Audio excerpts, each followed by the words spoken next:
तैयारी है हमारा कि हम काउंटिंग एजेंट को अपना सभी बूथ पर जो ये सभी जो काउंटिंग सेंटर है वहाँ पर सभी लोग समय पर जाएंगे और जनता का जो मैंडेट मिला है ईवीएम से काउंटिंग में हम लोग व्यस्त रहेंगे।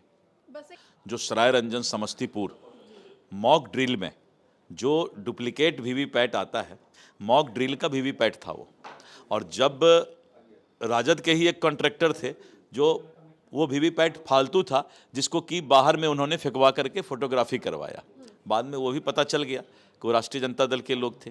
नमस्कार, आप देख रहे हैं न्यूज़ फॉर नेशन। आपके साथ मैं हूँ राजनंदिनी। कल बिहार में बहुत बड़ा दिन है। कल होने वाले विधानसभा चुनाव को लेकर के नतीजे सामने आएंगे। एक और जहां एनडीए इसको लेकर के पूरी तैयारियों में दिखाई दे रहा है, तो वहीं पर विपक्ष जो है वो भी दावा कर रही है कि इस बार बिहार में बदलाव होगा। इस वक्त हमारे साथ खास बातचीत करने के लिए बिहार भाजपा के प्रदेश अध्यक्ष डॉक्टर दिलीप जायसवाल हैं।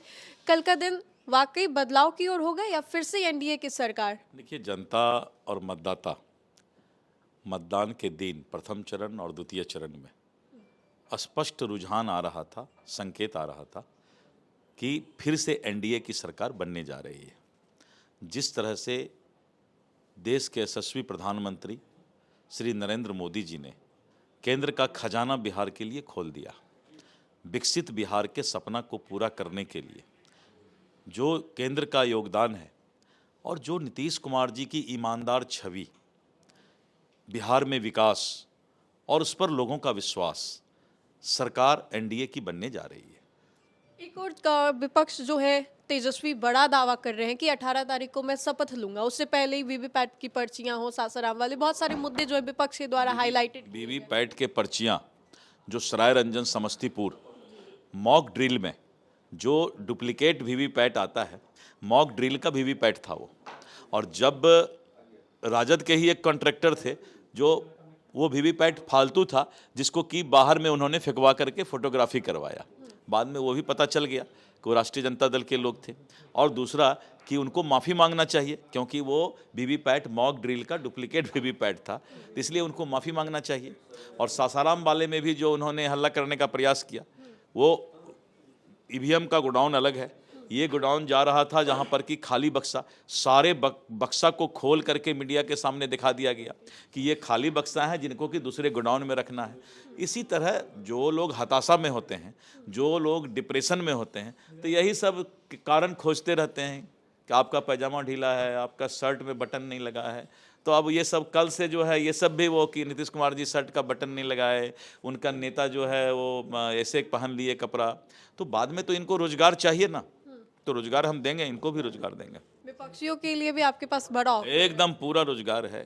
मोतियाबिंद का ऑपरेशन के लिए हम लोगों ने आँख का अच्छा हॉस्पिटल खुलवाया है, रोजगार के लिए इनकी व्यवस्था करेंगे। अभी तो सरकार में सब कुछ करेंगे इनका। भाजपा की क्या खास तैयारियां चल रही हैं कल के लिए 14 तारीख? एक ही तैयारी है हमारा कि हम काउंटिंग एजेंट को अपना सभी बूथ पर जो ये सभी जो काउंटिंग सेंटर है वहाँ पर सभी लोग समय पर जाएंगे और जनता का जो मैंडेट मिला है ईवीएम से काउंटिंग में हम लोग व्यस्त रहेंगे।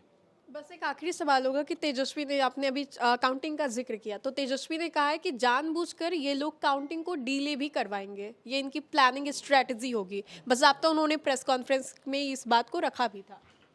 तो कल उनको देखने को मिलेगा कि पहले जो मतदान गिनती का जो नियम है कि पहले पोस्टल बैलेट गिनती होता है, पोस्टल बैलेट के बाद फिर ईवीएम आते हैं और सबका टाइम फिक्स है कि 8 बजे तक, 8:30 बजे तक पोस्टल बैलेट, उसके बाद जो है फिर ईवीएम का ये, तो सबका टाइम फिक्स है। उसी टाइम के अनुसार जो है अपना काम मतदान केंद्र पर होता है। इसलिए उनको पहले टाइम फ्रेमिंग पता कर लेना चाहिए कि पहले कैसे कैसे गिनती होता है और तब फिर उनको पता चलेगा। चलिए, तो कल का दिन बहुत ही खास है बिहार की राजनीति के लिए। इसको लेकर के बिहार भाजपा के प्रदेश अध्यक्ष डॉक्टर दिलीप जायसवाल ने क्या कुछ कहा ये हमने आपको सुनवाया। तो फिलहाल के लिए खबर में इतना ही। कैमरा जर्नलिस्ट दीपक के साथ मैं Rajnandini, news for nation, Patna.